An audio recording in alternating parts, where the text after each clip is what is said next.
Scott Parkinson at the Club for Growth. He has been keeping an eye on the growing number of indictments against former President Donald Trump. Once again, major indictments this past week. We're going to work our way through the entire scenario here with Scott. Scott, good to have you here.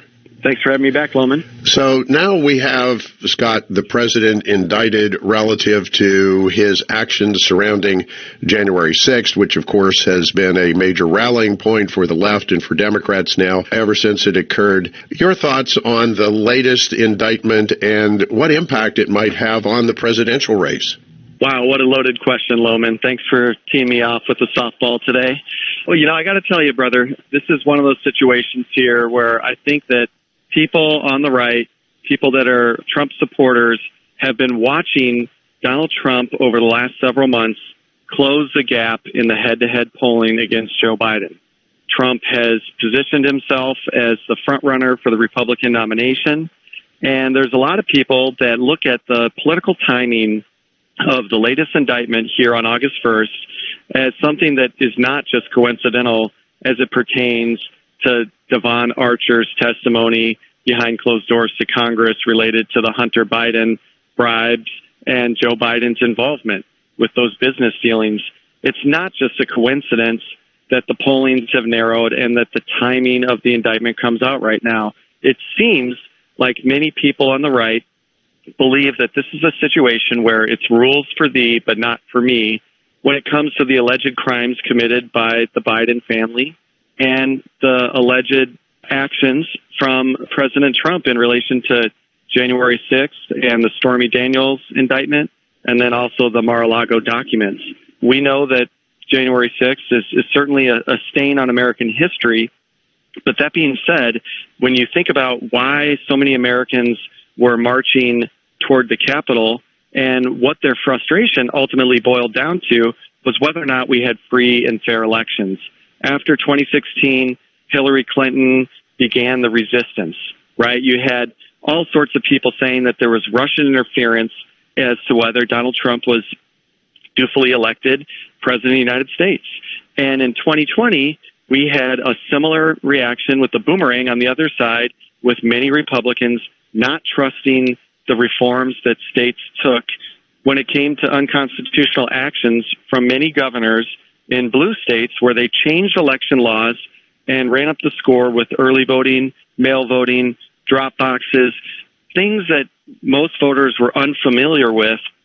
And that just sort of breeded this new uncertainty around the trust and integrity in our electoral system. For a long time, the Democrats used to say, all we really need to do is have a popular vote. Well, they've shifted that messaging away, and now it seems like the Democrats are focused on making permanent these changes that we did in 2020. That's what H.R. 1, when Nancy Pelosi was Speaker, was all about. It was about basically codifying the changes to the electoral system that were made to accommodate voters in 2020. I think that President Trump's top-line messaging related to the indictment is undoubtedly related to election interference. He knows that he's the front runner for the Republican nomination, and he believes that the politicized weaponization at the Department of Justice underneath the Biden administration is interfering in his chances to win in 2024. It does seem, Scott, like as you look at the timing of all this, that there's got to be something more than just coincidence at play. And we still have ahead of us an investigation that has been taking place in the state of Georgia relative to the post-election maneuvering that occurred in that state. We probably are going to see yet another indictment coming down this month. Do you see that as likely to occur?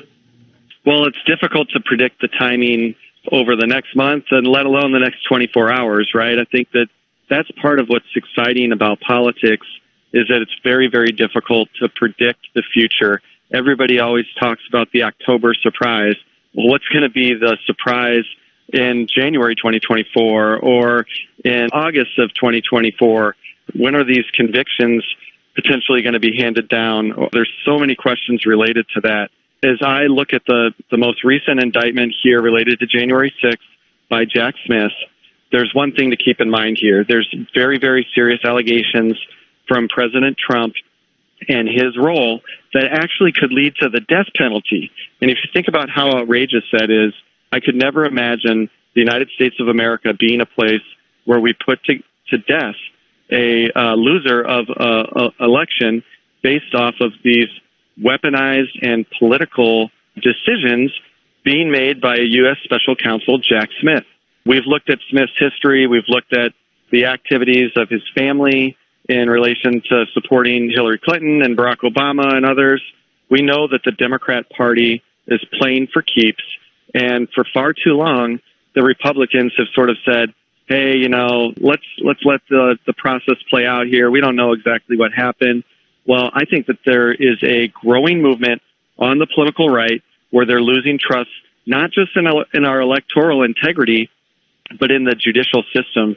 And that needs to be a big, big concern and a topic of conversation, I think, in the coming weeks as we approach the first debate for the 2024 GOP nomination in Milwaukee. And we will invite you to stay tuned to